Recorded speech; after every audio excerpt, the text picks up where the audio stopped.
शिमारू के नए वीडियोस के लिए सब्सक्राइब कीजिए और बेल आइकन को दबाना न भूलें।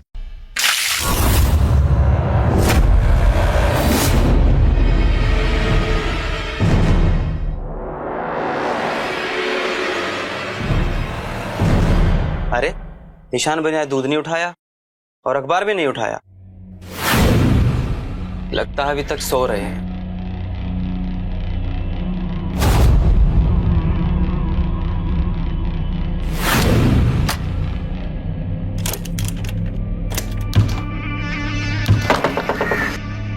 लो, दरवाजे की भी कुंडी अंदर से लगा रखी है। अब क्या करें?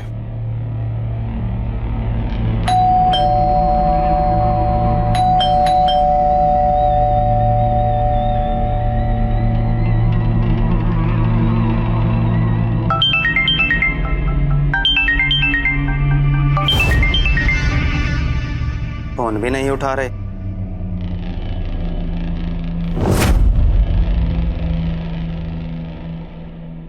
हर सुबह एक नए दिन की शुरुआत होती है और हम सब यही चाहते हैं कि हमारे हर दिन की शुरुआत अच्छी हो और सारा दिन खुशगवार गुजरे। लेकिन कभी कभी ऐसा होता नहीं है। इस घर के लिए यह सुबह बहुत काली थी। नमस्कार, मैं हूं रोहित बोस रॉय। स्वागत करता हूं आपका मनोहर कहानियां पर आधारित एक ऐसी कहानी में जो सवालों से भरी थी। इस सुबह घर का नौकर लगातार घंटियां बजाता रहा लेकिन दरवाजा नहीं खुला। उसने अपने मालिक को फोन भी किया लेकिन फोन का भी कोई जवाब नहीं मिला। अक्सर ऐसे हालातों में मन में एक शक जरूर पैदा होता है कि सामने वाला सही सलामत तो है, वो जवाब क्यों नहीं दे रहा? कहीं तबीयत तो खराब नहीं?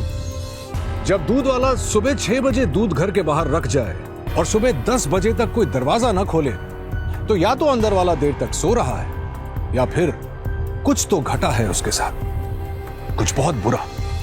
चलिए देखते हैं इस घर में क्या हुआ। अरे ये क्या? ईशान भैया ने ना तो कल का दूध उठाया ना आज का उठाया। कहीं शहर से बाहर तो नहीं चले गए?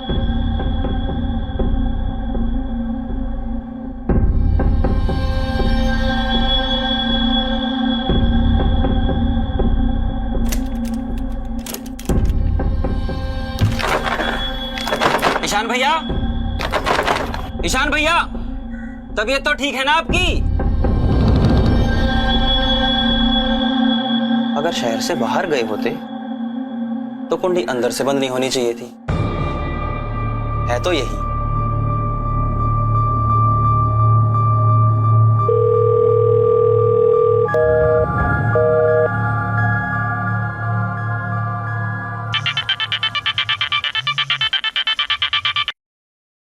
हाय सुषमा, मैं एक अर्जेंट मेल कर रही हूँ, थोड़ी देर में कॉल बैक करूँ प्लीज? नहीं, बहुत अर्जेंट है। ईशान ने 2 दिन से अपने फ्लैट का दरवाजा नहीं खोला और फोन भी नहीं उठा रहा है।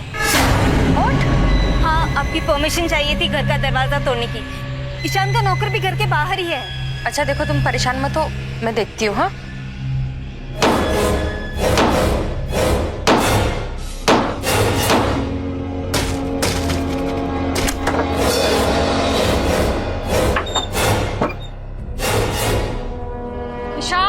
ईशान भैया, ईशान, ईशान भैया, ईशान।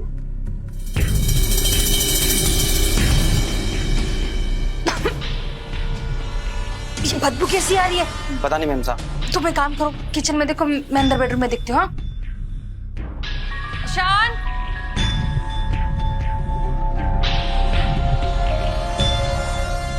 मैम साहब, ये यहाँ भी कोई नहीं है।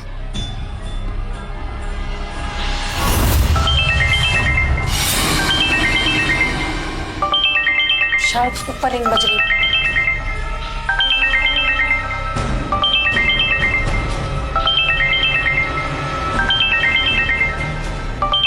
ईशान भैया,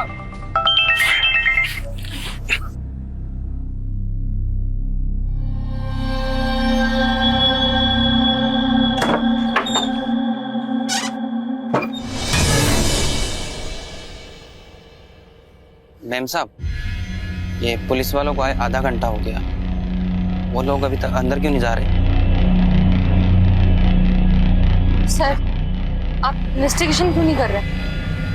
मैडम आपके इस केस के लिए हमने एक स्पेशल ऑफिसर बुलाया है। Special officer? जी हाँ, ऑफिसर रानावत। 100% सक्सेस रेशियो है इनका। आज तक इनके पंजे से कोई भी मुजरिम बच नहीं पाया और स्टाइल ऐसा जैसे मानो हीरो।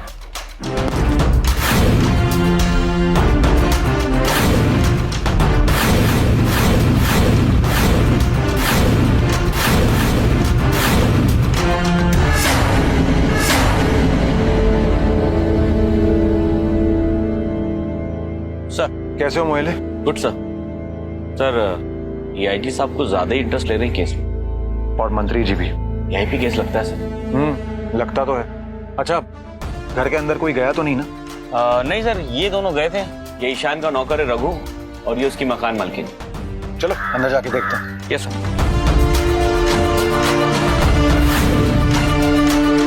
दरवाजा अंदर से बंद था? Yes sir.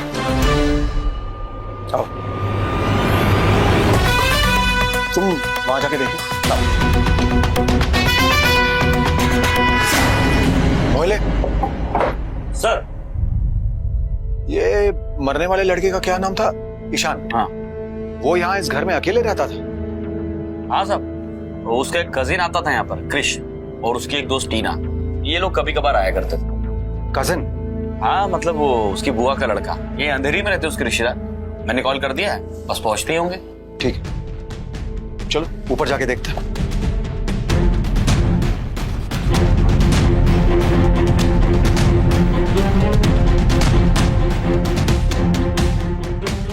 मोहिले,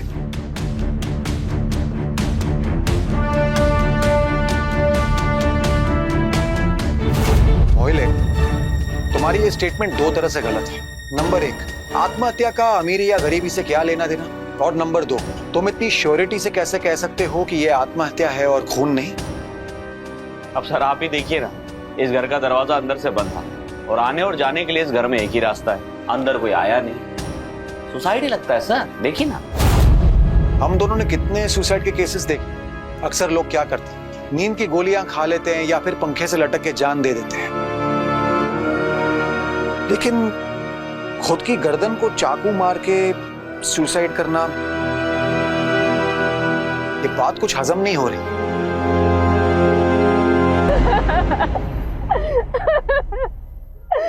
सर लगता है ईशान के रिश्तेदार आ गए। चलो बात करते हैं उनसे। सुषमा संभालो अपने आप को। संभालो अपने आप को। मैं भैया को क्या मुंह दिखाऊंगी? तुम संभालो अपने आप को। क्या जवाब दूंगी मैं उन्हें? उन्होंने मेरे भरोसे पे ईशान को दिल्ली से यहाँ पढ़ने भेजा था। एक बात बताइए, आप लोगों के होते हुए भी ईशान यहाँ इस किराए के घर में क्यों रहता था? सर हम लोग अंधेरी रहते। ईशान का कॉलेज नवी मुंबई था और 2 घंटे लग जाते थे आने जाने में। बस इसीलिए उसने एक किराए का घर ले लिया। ईशान के पिताजी से बात हुई? हाँ, मगर किस्मत तो देखिए, वो वहाँ पर अमेरिका में और वहाँ साइक्लोन आने की संभावना है, इसलिए फिलहाल सारी फ्लाइट्स बंद है। क्या करूँ? क्या कहूँगी मैं उन्हें? प्लीज अब ईशान को एक बार देख सकते हैं? हाँ। ओ, चलो हम संभालो अपने। लाश की हालत देखकर लगता है कि ईशान की मौत सैटरडे रात को। अब एग्जैक्ट टाइम फॉरेंसिक रिपोर्ट के बाद ही पता चले। सुषमा जी, क्या ईशान को कोई मानसिक बीमारी थी? नहीं, तो हमेशा बहुत ही खुश रहता था। मगर आप ऐसा क्यों पूछ रहे? नहीं, जिस तरह से ईशान ने अपनी जान ली, खुद का गला काट के, सिर्फ 1 से 3% लोग ही ऐसा सुसाइड करते हैं। और वो वही लोग करते हैं जो किसी मानसिक पीड़ा या बीमारी से जूझ रहे हो। नहीं सर, ईशान को कोई मेंटल इलनेस नहीं था। फिर तो ये आत्महत्या नहीं, हत्या है। What nonsense? Mind your language madam. I'm sorry sir, लेकिन मेरा कहने का मतलब है दरवाजा तो अंदर से बंद था, तो ये मर्डर कैसे हो सकता है? देखिए, हमें अब तक इस घर में जो भी सुराग मिले हैं उसके हिसाब से हमें लगता है कि यहाँ पे खून हुआ है। किन सुरागों की बात करें सर आप? ईशान के रूम में जिस तरह से चीजें रखी थी, उससे एक बात तो तय है कि वो राइटी था। Am I right? हाँ सर, वो हर काम दाएं हाथ से ही करता था। तो फिर उसने अपनी गर्दन बाएं हाथ से क्यों काटी, और वो भी बाईं तरफ? Doesn't make any sense. और जिस दिशा में खून उड़ के गया है वो भी गलत है। ये तो बहुत कंफ्यूजिंग लग रहा है सब कुछ। मैं आपको समझाता हूं। रघु, तुम आते वक्त एक दूध की थैली लेकर आए थे ना, वो किचन में से लेके आना, और एक किचन नाइफ भी।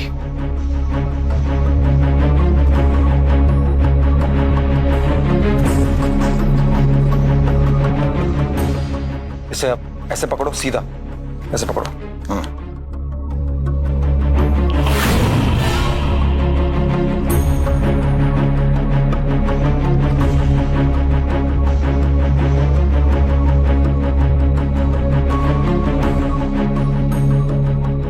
देखा आप लोगों ने कैसे चाकू मारते ही दूध मेरे हाथ पे गिरा?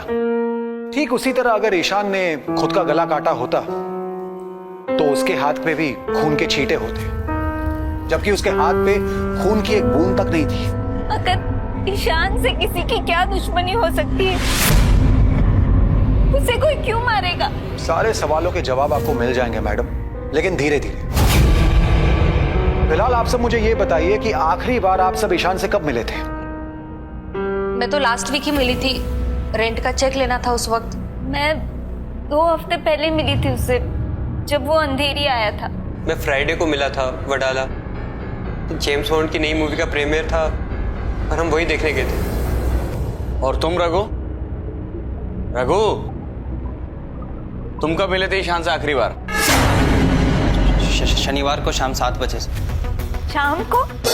लेकिन तुम तो दोपहर में चले जाते हो ना, खाना बनाने के बाद? हाँ मैम साहब, लेकिन वो उस दिन मेरी बहन पलक अपना मोबाइल यहीं भूल गई थी, इसीलिए मैं वो मोबाइल लेने वापस शाम को आया था। जब मैं यहाँ वापस आया मैंने देखा कि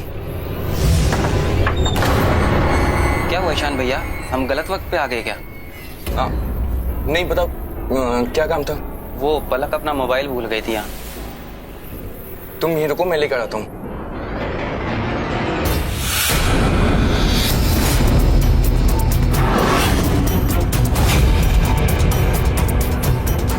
लो। क्या हुआ ईशान भैया? टीना दीदी इतने गुस्से में क्यों हैं? हाथ में चाकू पकड़े खड़ी हैं। कुछ नहीं हुआ, ये लो, और किसी को कुछ नहीं बताना है, तुमने कुछ नहीं देखा। जाओ।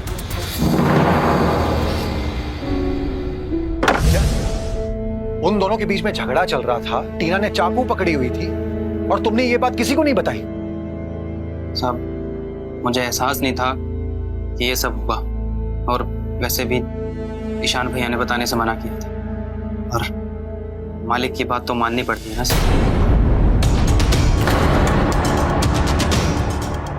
क्रिश, ये टीना ईशान के साथ पढ़ती थी? हाँ सर, वैसे तो वो पुणे से है, पर अभी पास ही में पीजी में रहती है। सर, ये चाकू वाली बात सुनकर तो सीधा शक टीना पर ही जा रहा है। अमृता जी, आप और रघु जब दरवाजा तोड़ के अंदर आए थे, आपको पक्का यकीन है कि घर के अंदर और कोई नहीं था? हाँ सर, घर एकदम खाली था। क्रिश, तुम ये टीना से मिल चुके हो? हाँ सर, ये कोई 3-4 बार मिला हूँ। उसका नंबर है? हाँ सर, होगा। उसे कॉल करके यहाँ बुलाओ, और हाँ, उसे ईशान के मौत के बारे में कुछ मत बता। फोन स्पीकर पे रखो। हाय क्रिश। हाय टीना, कहाँ पर हो? मैं पुणे आई हूँ, मॉम डैड के एनिवर्सरी। अच्छा, ये ईशान फोन क्यों नहीं उठा रहा है? पता नहीं। अब तुम वापस कब आओगी? आज ही रात। लेकिन अगर ईशान से तुम्हारी बात हो ना तो कहना कि मुझे कॉल करे। ओके। सर, कैन आई गो? मुझे एक जरूरी मीटिंग है। श्योर, इनफैक्ट आप सभी लोग जा सकते हैं, मगर बिना हमारी परमिशन के शहर छोड़ के नहीं। और हाँ, जाते जाते अपने फिंगरप्रिंट्स मोहिले को देते जाइए। पर सर, प्रोटोकॉल है मैडम।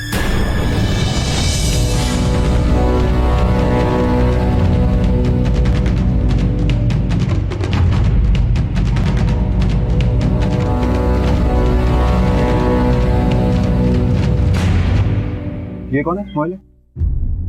साहब, ये मेरी बहन पलक, दोपहर का खाना बनाने मेरा हाथ बताती है। पलक, तुम ईशान से आखिरी बार कब मिली थी? शनिवार दोपहर को उन्होंने अपनी फेवरेट भिंडी की सब्जी बनवाई थी। और उसी दिन ये अपना मोबाइल यहाँ भूल गई थी। उस दिन मूड कैसा था ईशान का? क्या वो परेशान, डिप्रेस या उदास लग रहा था? ऐसा कुछ कि वो अपनी जान ले ले? नहीं भैया तो बहुत खुश थे। ठीक है, अपनी उंगलियों के निशान दे दो, जरूरत पड़ी तो फिर बुलाएंगे। सर आप बुरा ना माने तो एक बात पूछूं? पूछो। आपने अपनी सुसाइड की थ्योरी इन लोगों के सामने पूरी तरह बयान कर दी। अगर इनमें से कोई कातिल निकला तो वो तो सचेत हो जाएगा। सचेत होकर भी तो लोग गलती कर सकते हैं ना। और वैसे भी मुझे उनके रिएक्शंस देखने थे। चलो बारीकी से इस घर की तलाशी लेते हैं। मेरे हिसाब से घर के अंदर और बाहर जाने का दूसरा रास्ता होना चाहिए।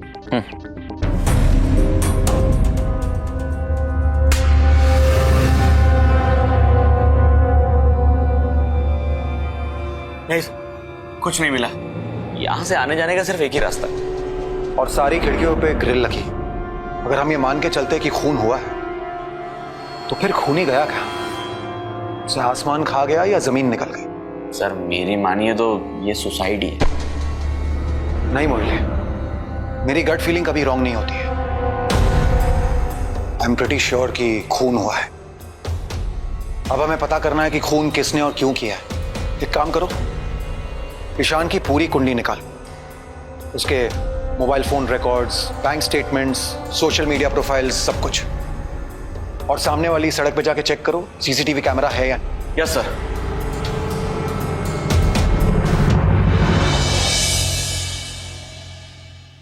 कुछ मिला मोहिले? हाँ सर, रोड की इस तरफ में एक एटीएम है जिसके एक सीसीटीवी कैमरे का मुंह सड़क की तरफ ही खुलता है। वेरी गुड, फुटेज निकलवाओ। सर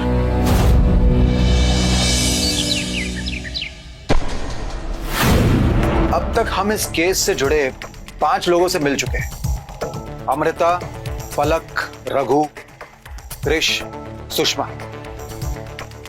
जिस एक से नहीं मिले हैं वो है टीना। सर मुझे तो इसी लड़की पर डाउट जा रहा है। क्योंकि रघु ने उसे चाकू पकड़े हुए देखा था इसीलिए।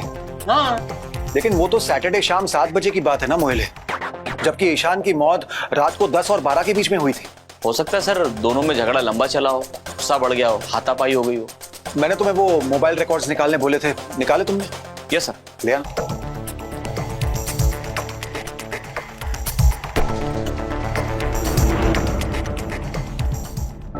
देखते हैं कि जिस वक्त ईशान की मौत हुई इन सबके मोबाइल फोन्स कहां थे। इंटरेस्टिंग,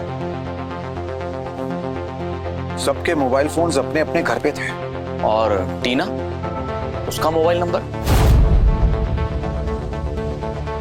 बंद। देखिए मैडम, ये मगरमच्छ के आंसू बंद कीजिए, हम पिघलने वाले नहीं हैं। इसलिए जल्दी से बताइए कि ईशान को कैसे और कब मारा। सर ये आप क्या बोल रहे हैं? मैं उसे क्यों मारूंगी? मैं तो उसे अपनी जान से भी ज्यादा प्यार करती थी सर। इतना प्यार करती थी कि चाकू तक उठा लिया था तुमने ईशान पे हमला करने के लिए। ये आपसे किसने बोला सर? गवाह है हमारे पास। तो क्या उस गवाह ने आपको ये नहीं बताया कि वो चाकू मैंने अपनी नस काटने के लिए उठाया था, ईशान को मारने के लिए नहीं? और अगर आपको भरोसा ना हो तो ये देख लीजिए सर। नस क्यों काटी तुमने? क्योंकि सर ईशान के कमरे में मुझे किसी और लड़के के कपड़े मिले। कौन थी वो लड़की? सर नाम ही तो नहीं बताया उसने, और यही रीजन था कि मैं उससे झगड़ के पूना चली गई। सैटरडे रात को 10 और 12 के बीच में तुम कहाँ थी? सर बस में थी, पूना जा रही थी। और तुम्हारा फोन क्यों बंद था? फोन की बैटरी खत्म थी। क्यों, फोन बंद हो जाना कोई जुर्म है क्या? नहीं, फोन बंद हो जाना कोई जुर्म नहीं है, लेकिन इससे पहले तुम क्या क्या जुर्म कर चुकी हो हमें सब पता है। तुम्हारा पहला बॉयफ्रेंड सिद्धार्थ, इतना गुस्सा आया था तुम्हें कि तुमने क्रिकेट बैट लेकर ना सिर्फ उसकी गाड़ी का कांच बल्कि उसका सर तक फोड़ दिया था। और वो वैभव सर, उसने तो इसके डर से कोर्ट से रिस्ट्रेनिंग ऑर्डर तक ले लिया था। क्यों? सर इन बातों को बीते हुए काफी टाइम हो गया। उस टाइम मैं नासमझ थी सर। और अब कितनी समझदार हो गई हो उसका प्रूफ हमें तुम्हारी कलाई पे दिखाई दे रहा है। जा सकती हो तुम। Thank you sir. वो टेढ़ी लड़की लगती है सर, लेकिन मोहिले, अगर इस लड़की की बात में सच्चाई है तो हमारे लिए ये पता लगाना बहुत जरूरी है कि ईशान की लाइफ में वो दूसरी लड़की कौन थी। सर, ईशान के कजिन क्रिश को पता होगा। जब भी पुलिस के सामने आत्महत्या वाले केसेस होते हैं तो वो पहले केस को इस नजरिए से देखती है कि कहीं ये खून का मामला तो नहीं, कहीं ऐसा तो नहीं कि कातिल ने अपने जुर्म को ढकने के लिए मर्डर को सुसाइड का नकाब पहना दिया। इस केस में भी कुछ ऐसा ही हुआ। इंस्पेक्टर रनावत अपने पैने दिमाग से इस संभावना पर पहुंच तो गए कि शायद ईशान का खून हुआ है, लेकिन एक बहुत बड़ा और कठिन सवाल था उनके सामने। वो ये कि जब घर अंदर से बंद था और बाहर आने जाने का सिर्फ एक ही रास्ता था, तो फिर आखिर यह कत्ल हुआ कैसे? एकदम नामुमकिन किस्म का जुर्म था ये। कहीं ऐसा तो नहीं कि इंस्पेक्टर रनावत की कैलकुलेशन गलत हो और ये वाकई आत्महत्या ही हो? और अगर ये खून है तो ये देखना दिलचस्प रहेगा कि इस असंभव से दिखने वाले खून को खूनी ने आखिर अंजाम दिया कैसे। चलिए देखते हैं इंस्पेक्टर साहब की तहकीकात उन्हें कहां ले जाती है। सुषमा जी, हमें क्रिश से अकेले में बात करनी है। तो मैं क्या कोई बाहर वाली हूँ? बुआ हूँ मैं ईशान की। जो कुछ भी पूछना है मेरे सामने ही पूछिए प्लीज। क्रिश, टीना के अलावा ईशान का किसी और से अफेयर था? सर, तय आपको कोई गलत फहमी हुई। हमारे परिवार के बच्चे ऐसा नहीं है। सुषमा जी, मुझे मेरा काम करने दीजिए ना प्लीज। मोहिले, इनको जरा अच्छी चाय पिलाओ। मॅडम, घेऊन जावा। अरे पर जावा, बसा।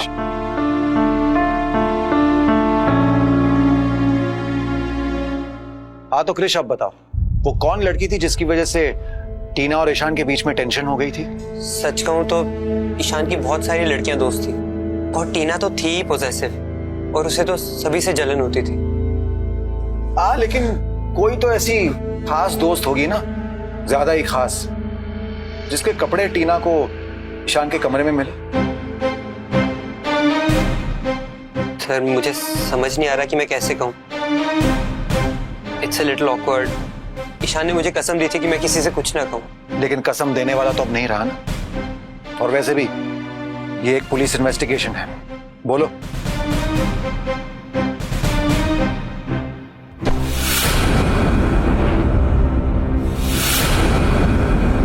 क्या?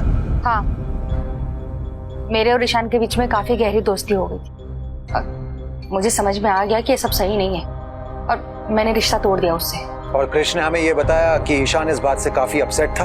वो काफी टूट सा गया था, पर मैंने उसे समझाया कि मैं एक शादीशुदा औरत हूँ, मुझसे वो उम्मीद ना रखे। दोस्ती बढ़ाते वक्त आपको याद नहीं आया आप शादीशुदा है? ज्यादा जजमेंटल होने की जरूरत नहीं है। मेरे हस्बैंड विदेश में रहते हैं, तो गलती हो गई तो क्या हो गया। अच्छा, हमने ये भी सुना है कि आपने ईशान को मारने की धमकी दी थी। वो एक्चुअली उसने मेरे और उसके रिश्ते के बारे में उसके कजिन को बता दिया था और उसने मुझसे कहा कि मैं उससे रिश्ता ना तोड़ूं वरना वो मेरी बदनामी कर देगा। क्या? इसलिए मैंने उसे धमकी दी थी और वो सुधर भी गया था। पर कहीं आपको ऐसा तो नहीं लग रहा मैंने उसे मारा है? लग तो रहा है, लेकिन हम पुलिस वाले बिना पक्के सबूत के किसी को खूनी का लेबल नहीं देते हैं। इतने भी जजमेंटल नहीं है हम। आप जा सकते। थैंक यू, पर कोशिश कीजिएगा कि ये बात पब्लिक ना हो। मैं अपनी शादीशुदा लाइफ स्पॉइल नहीं करना चाहती। सर, हम इन सब लोगों पे शक तो कर रहे हैं, लेकिन वो सवाल अभी तक वैसे का वैसे ही कि आखिर खूनी है कौन, और अगर कोई खूनी है तो वो घर से बाहर कैसे निकला होगा? Very interesting. पिछले 1 महीने में ईशान ने अपने बैंक अकाउंट से 15 लाख रुपए निकाले थे, वो भी एक बार नहीं, 5-5 लाख करके 3 बार। सर, मेरी बात ईशान के पिताजी से हुई थी। वो बता भी रहे थे कि उन्होंने कुछ 15 लाख रुपए डिपॉजिट किए थे ईशान के अकाउंट में, कुछ कॉलेज फीस वगैरह भरने के लिए। लेकिन ईशान ने कोई कॉलेज फीस तो जमा नहीं कराई और वो पैसे हमें उसके घर पे भी नहीं मिले। तो फिर ये पैसे गए कहाँ? सर, कहीं ये मर्डर पैसों के चक्कर में तो नहीं हुआ? हो सकता है खूनी ने पैसे ले लिए और वो फरार हो गया हो। जब ईशान ने पैसे निकाले, वो पैसे निकाल के कहीं खर्च करने नहीं गया, सीधा अपने घर गया। ये है उसकी मोबाइल की मूवमेंट ट्रैकिंग रिकॉर्ड देखो। कमाल है ना सर, आज के जमाने में टेक्नोलॉजी कितनी आगे बढ़ गई है। पहले के जमाने में क्या होता होगा? पहले के पुलिस वालों को तो बड़ी कठिनाई होती होगी। आसान तो अब भी नहीं, बस ये समझ में नहीं आ रहा है कि आखिर वो पैसे गए तो कहां गए।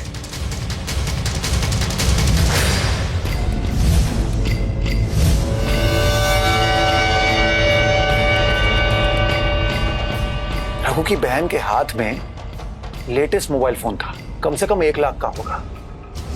और रघु ने भी जो सोने की चेन पहनी थी कम से कम 10 तोले की होगी। ले आओ जरा इस भाई बहन की जोड़ी को, पता करते हैं कि कौन इन पे इतनी धन वर्षा कर रहा है और क्यों। क्या बात है साहब, हम गरीब लोगों को आप यहाँ क्यों पकड़ लाए? गरीब? तुम्हारे महीने की पगार कितनी है? 12,000 रुपए साहब। अब ईशान भैया के जाने के बाद दूसरी नौकरी ढूंढनी पड़ेगी, और अगर आपकी नजर में कोई घर हो तो बताना। दरअसल बात यह है कि अब तुम्हें दूसरी नौकरी ढूंढने की जरूरत ही नहीं पड़ेगी। पूछो क्यों? क्यों साहब? क्योंकि जेल में तुम्हें काम भी करना पड़ेगा और 2 वक्त का रूखा सूखा खाना भी मिल जाएगा। जेल क्यों साहब? 12,000 की पगार में ये 10 तोले की चेन पहनते हो, घर में 80,000 की मोटरसाइकिल खड़ी है, बहन के हाथ में 1 लाख का ब्रांडेड मोबाइल फोन है। कहां से आए इतने सारे पैसे? मेरे भैया ने गांव में जमीन बेची, उसी के पैसे हैं। कितने में बिकी थी जमीन? 4 लाख में। अरे वाह, 4 लाख में जमीन बिकी, उसमें से तुमने इतनी सारी खरीदारी की और उसके बावजूद इतने सारे पैसे बच गए। और से जानते हो ये कितना है? 11 लाख रुपए, जो हमें तुम्हारे घर से मिले, आटे के डिब्बे में छिपा के रखे थे। बंद करो यार रोना धोना, तुम दोनों की पूरी कुंडली निकालनी हमने, समझा? कोई जमीनों में नहीं गांव में, कहां से लाए पैसे? हाँ? ईशान ने तुम्हें अपनी मर्जी से ये पैसे दिए या फिर इन्हीं पैसों की वजह से तुम दोनों ने ईशान का खून किया? साहब माँ कसम साहब, हमने ईशान को नहीं मारा साहब। झूठी कसम खा के अब अपनी माँ को भी मरवाएगा क्या? झूठ नहीं बोल रहा साहब, साहब ईशान ने खुद दिए थे ये पैसे। इतनी बड़ी रकम वो क्यों देगा भला तुमको? हाँ, जबकि उसके डैडी ने ये पैसे उसके अकाउंट में उसकी फीस भरने के लिए जमा किए थे। हाँ सर, पिछले महीने। ईशान!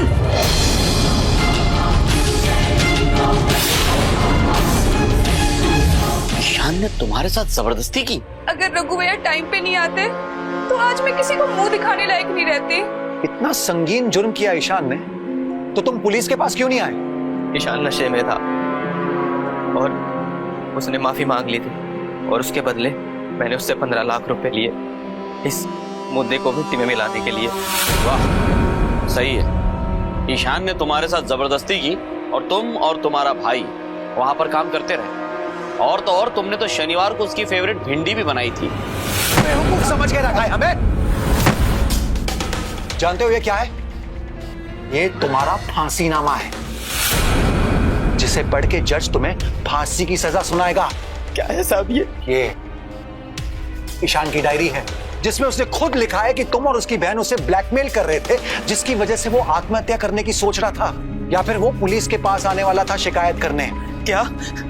हाँ, इंग्लिश पढ़े हो ना, खुद पढ़ लो।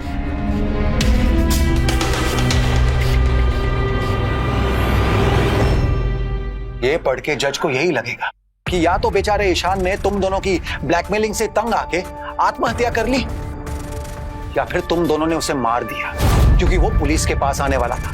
मतलब दोनों सूरतों में अब तुम्हारी फांसी पक्की। साहब, तुमने तो डर के मारे सुसु कर दी। अरे भाई, कल के कल फांसी नहीं लगने वाली है। 1-2 महीने अच्छे से तुम्हारी खातिरदारी होगी जेल में, उसके बाद फांसी लगेगी। कोई आखिरी ख्वाहिश है तो बता दो, पूरी करवा देंगे। सर आप हमारा यकीन कीजिए, हमने ईशान का खून नहीं किया। तो फिर सच सच बताओ कि सच क्या है। एक भी झूठ कहा ना तो तुम्हारी गर्दन और फांसी के बीच का फासला और भी कम हो जाएगा। दरअसल सच ये है कि ईशान ने पलक के साथ कोई जबरदस्ती नहीं की। बल्कि मैंने पलक को कहा था ईशान को फंसाने के लिए। शर्म नहीं आई तुम्हें अपनी बहन से इतना घिनौना काम करवाते हुए? और साहब उसके बाद मैंने ईशान को धमकी दी कि पलक नाबालिग है, अगर उसने 15 लाख रुपए नहीं दिए तो हम उस पर रेप का केस कर देंगे। साहब लेकिन तो जैसे लोगों की वजह से जिन लड़कियों पे असली में बलात्कार होता है उन पे भी लोग यकीन नहीं करते। साहब गलती हो गई साहब हमने ईशान को सिर्फ ब्लैकमेल किया था, खून नहीं साहब। ले जाओ इसे।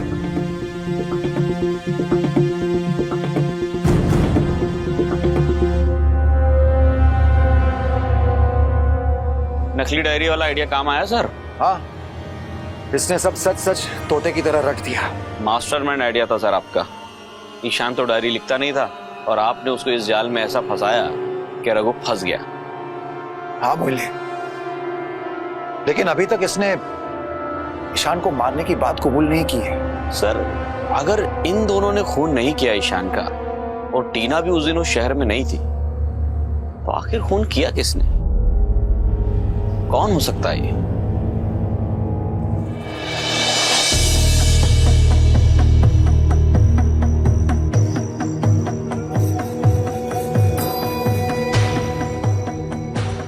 मोइले, तुम्हें क्या लगता है मरने से कुछ घंटे पहले ईशान के दिमाग में क्या चल रहा होगा? क्या चलेगा सर, आजकल के कॉलेज के छोकरे लोग हैं, हर वीकेंड में पार्टी करना है इनको, दिमाग में पार्टी वार्टी चल रही है और क्या। और माना कि ये सुसाइड है तो फिर क्या सर? पार्टी के लिए डीजे नहीं मिला होगा, कैटरिंग मिटरिंग नहीं मिला होगा, इसलिए बेचारा परेशान होगा। मोइले, हम सॉरी सर, आई मीन उदास होगा, किसी बात को लेकर डिप्रेस्ड होगा।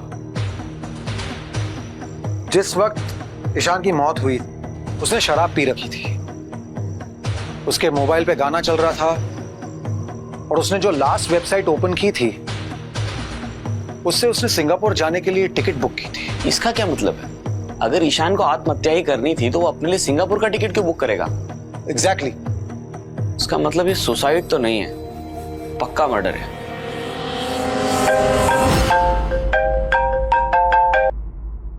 हाँ सुधीर बोलो। क्या?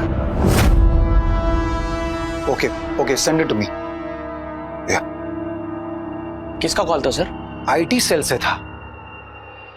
अभी ईशान के फोन पे एक मैसेज आया, उसने संडे रात को एक इंग्लिश फिल्म देखी थी, उसी का फीडबैक मांगने। ये कैसे हो सकता है सर? शनिवार रात को ईशान की मौत हुई तो वो 24 घंटे बाद इंग्लिश फिल्म का प्रीमियर कैसे देख सकता है? एग्जैक्टली। सैटरडे रात को ईशान की मौत हुई, हम यहां मंडे मॉर्निंग पहुंचे और संडे रात को किसी ने यहां पे बैठ के इंग्लिश फिल्म देखी। ईशान ये फिल्म देखे ये तो मुमकिन नहीं था, इसका मतलब वो फिल्म ईशान ने नहीं, उसके खूनी ने देखी होगी। इसका मतलब सर ईशान को मारने के बाद खूनी यहीं पर मौजूद था? यस।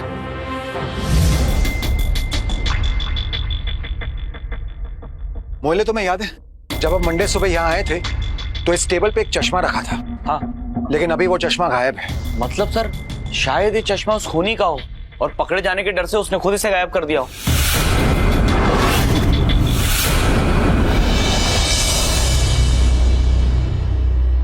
कि ईशान के खूनी का पता चल गया है और वो खूनी इस वक्त हमारे बीच मौजूद है।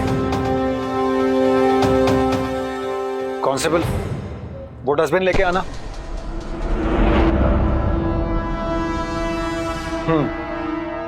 ये डस्टबिन है क्लू नंबर 1। हम जब यहां मंडे मॉर्निंग को सीन ऑफ क्राइम पे पहुंचे तो हमने नोटिस किया कि घर के सारे डस्टबिन्स में बिन बैग थे सिवाय इसके, और इस वाली डस्टबिन में बिन बैग रघु ने बाद में डाला होगा। वो जब दूध के पैकेट फेंकने थे उस वक्त। और पलक, शनिवार दोपहर को काम खत्म करके तुमने इसमें बिन बैग डाला होगा। हाँ सर, खाने के बाद मैंने ही लगाया था। तो सवाल ये उठता है कि शनिवार वाले दिन ये बिन बैग गया कहां? आप लोगों के मुताबिक ईशान ने आत्महत्या की, तो आप लोग ही सोचिए, आत्महत्या करने से पहले वो ये बिन बैग निकालने के पछेड़े में क्यों पड़ता? Doesn't make any sense. तो सवाल ये है कि आखिर ये बिन बैग गया कहां?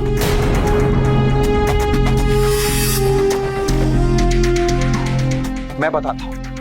शनिवार की रात को जिस किसी ने भी ईशान का खून किया, वो बंदा मंडे की सुबह तक, जब तक अमृता जी और रघु इस घर का दरवाजा तोड़कर अंदर नहीं आए, तब तक यहीं छुपा हुआ था।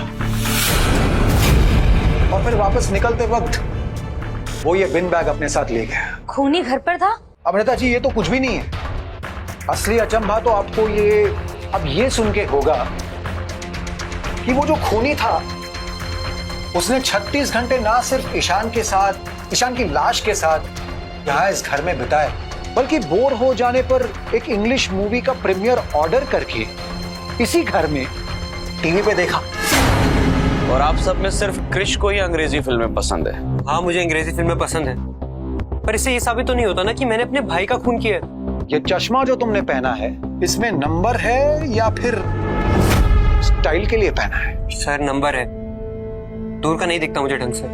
ऐसे कितने चश्मे हैं तुम्हारे पास? एक ही है सर। तो मंडे को जब तुम यहां सुबह आए थे, तब तुम्हारी दूर की नजर कमजोर नहीं थी, तब तो तुमने ये चश्मा नहीं पहना था। लेकिन जब तुम वापस गए, तुम ये चश्मा पहन कर गए थे, जो कि इस टेबल पे रखा हुआ था।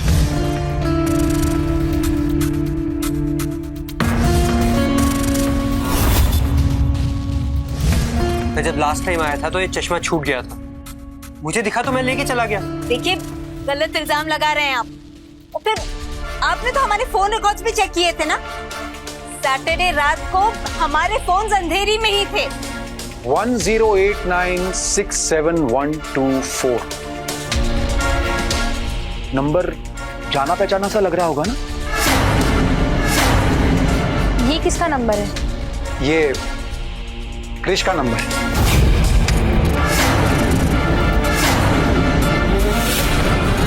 मैंने नया सिम लिया था अपने इस जुर्म को अंजाम देने के लिए, और इस सिम का लोकेशन शनिवार शाम से लेकर मंडे सुबह तक यहीं था, इसी घर में।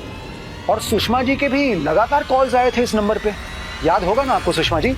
और फिर सुषमा जी ने आपको फोन किया और दरवाजा तोड़ने का आइडिया भी इन्होंने ही दिया था आपको। ईशान ने 2 दिन से अपने फ्लैट का दरवाजा नहीं खोला और फोन भी नहीं उठा रहा है। आपकी परमिशन चाहिए थी घर का दरवाजा तोड़ने की। ईशान का नौकर भी घर के बाहर ही है। क्योंकि लगातार अपने खूनी बेटे के संपर्क में जो थी। हाँ,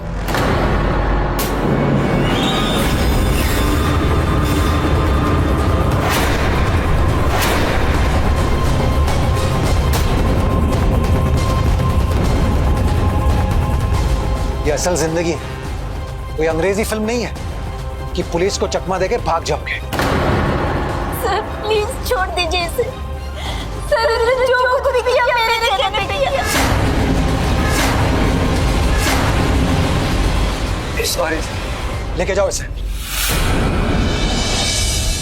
सैटरडे रात को मैं और ईशान शराब पी रहे थे।